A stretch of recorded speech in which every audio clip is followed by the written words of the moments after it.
সুপ্রিয় দর্শক, বাংলার বাজারে আজ কিন্তু এক ধাক্কায় হুড়মুড়িয়ে বেড়ে গেল আলুর দাম। গত 4 থেকে 5 দিনে বাংলা জুড়ে যেই রকম হারে আলুর দাম বৃদ্ধি পেয়েছে, এতে করে বাংলার সমস্ত আলু সংরক্ষণকারী চাষি ও ব্যবসায়ীরা দারুণ খুশি হয়েছেন।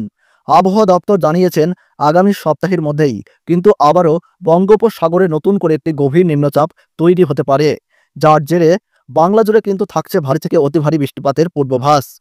ইতিমধ্যেই যেই পরিমাণে আলুর দাম বৃদ্ধি পেয়েছে, আগামীতে যদি আরও ভারী বৃষ্টিপাত হয়, এতে করে কিন্তু আলুর দাম দ্বিগুণ হারে বৃদ্ধি পাবে, আর যার ফলে বাংলার বাজারে আলুর দাম অগ্নিমূল্য হয়ে যাওয়ার আশঙ্কা তৈরি হয়েছে।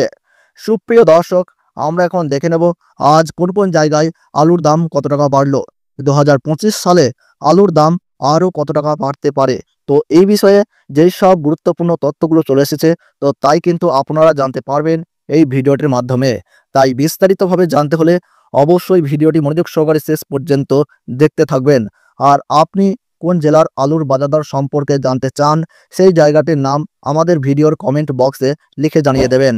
আর আমাদের ইউটিউব চ্যানেলটিকে সাবস্ক্রাইব করে পাশে থাকা বেল আইকনটিকে প্রেস করে রাখবেন। তাহলে চলুন এক নজরেই দেখে নেওয়া যাক। আজ উত্তরবঙ্গ থেকে শুরু করে দক্ষিণবঙ্গের প্রত্যেকটি ইউনিটগুলিতেই আলুর বস্তাপতির দাম কিন্তু 70 থেকে 80 টাকা পর্যন্ত বেড়ে গিয়েছে।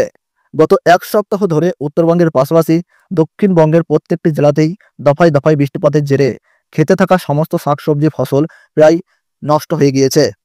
আর বাজারে সবজির দাম যেমন অগ্নিমূল্য, তেমনি কিন্তু আলুর চাহিদাও ধীরে ধীরে বৃদ্ধি পাচ্ছে। আর এই আলুর চাহিদা বৃদ্ধি মানেই আলুর দাম বেড়ে যাওয়া। উত্তরবঙ্গের জেলাগুলি থেকে প্রচুর পরিমাণে কিন্তু আলু আসাম, ত্রিপুরা এবং বিহার, ঝাড়খণ্ড এই সমস্ত জায়গায় রপ্তানি করা হচ্ছে, এবং দক্ষিণবঙ্গের আলু মূলত উড়িষ্যা এই সমস্ত জায়গায় পাঠানো হচ্ছে, যার ফলে আলুর চাহিদা কিন্তু আরও বাড়ার সম্ভাবনা রয়েছে।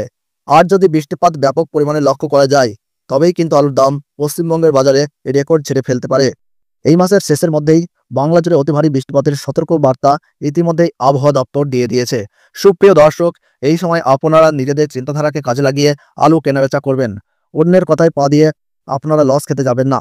যে কোনো কিছু সিদ্ধান্ত নেওয়ার আগে বেশি করে ভেবে নেবেন, তারপরেই কিন্তু আলু কেনাবেচা করবেন, আর এতেই কিন্তু আপনার মঙ্গল হবে।